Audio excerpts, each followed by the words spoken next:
जय माता दी। बट सावित्री व्रत 2025 में कब है? 26 या 27 मई। जानेंगे सही तारीख, पूजा का शुभ मुहूर्त और पूजा विधि। आज हम इस वीडियो में आपको बताएंगे कि साल 2025 में जेठ अमावस्या के कृष्ण पक्ष में रखे जाने वाले व्रत को बट सावित्री व्रत कहा जाता है। पूजा का शुभ मुहूर्त और पूजन सामग्री और इसकी पूजा विधि के बारे में।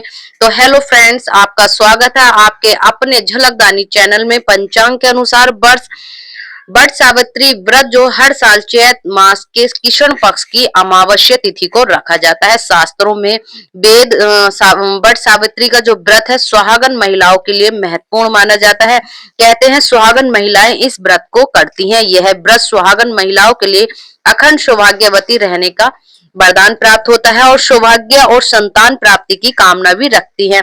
इस दिन बट सावित्री और बट सावित्री ने सत्यवान की पूजा होती है। आइए जानते हैं साल 2025 में बट सावित्री व्रत की सही पूजा का शुभ मुहूर्त, पूजन सामग्री और बट सावित्री व्रत की संपूर्ण पूजा विधि क्या है।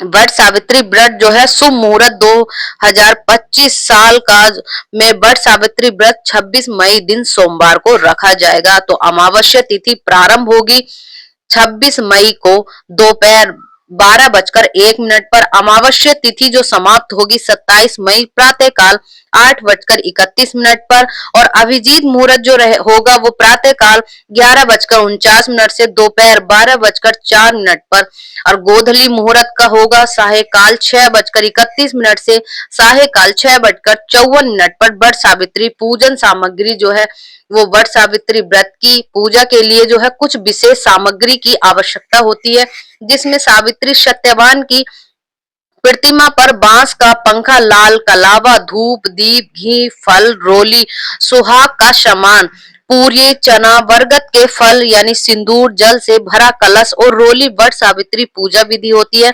बट सावित्री व्रत के दिन प्रातः काल स्नान के बाद व्रत का संकल्प ले। इसके बाद पूजा स्थल में धूप दीप जलाकर एक बांस की कटोरी जो होती है में 7 तरह के अनाज और दूसरी कटोरी में सावित्री सत्यवान की प्रतिमा रखकर वट वृक्ष के पास पूजा की जाती है। अगर वट वृक्ष के नीचे सावित्री सत्यवान की प्रतिमा रखें तो सबसे पहले वट वृक्ष पर जल चढ़ाकर कुमकुम, अक्षत्र, रोली और पूरिया और बदर का फूल वृक्ष को अर्पित करें। इसके बाद के धागे को, जो कच्चे सूत होता है उसके धागे को वट वृक्ष के 5 या 7 बार चक्कर यानी परिक्रमा लगाकर बांध ले। हर परिक्रमा पर एक एक चना वृक्ष में चढ़ाते हुए उसके बाद हाथों में काला चना लेकर व्रत कथा पढ़ें या सुने के भीगे हुए चनों का वायना निकाले और उसमें दक्षिणा, श्रृंगार का सामान यानी 16 श्रृंगार जो होता है वो वस्त्र और 16 श्रृंगार आदि रखकर सास को भेंट करें।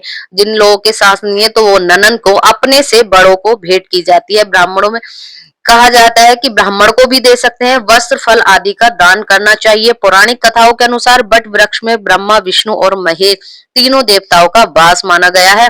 मान्यता है कि वट वृक्ष के नीचे सावित्री ने अपने पति सत्यवान को जीवित किया था, इसीलिए इस दिन से व्रत रखा जाता है और कहते हैं इस दिन व्रत रक्षी के नीचे बैठकर पूजा और व्रत कथा सुनने से भी सभी मनोकामनाएं पूरी होती हैं। तो फ्रेंड्स, अगर आपको हमारे द्वारा दी गई जानकारी पसंद आई है तो प्लीज झलकदानी चैनल को सब्सक्राइब करें, लाइक करें, शेयर करना बिल्कुल भी ना भूलें और ऐसे ही जानकारी प्राप्त करने के लिए आप झलकदानी चैनल को सब्सक्राइब कर सकते हैं। अगर आप पहली बार आए हैं तो प्लीज जरूर सब्सक्राइब करिए और वीडियो को लाइक करें। उम्मीद है, आशा है कि आप लोगों को ये जानकारी अच्छी लगी होगी। फिर कुछ अलग कुछ नया आप लोगों के लिए लेकर आते हैं। तब तक के लिए जय माता दी।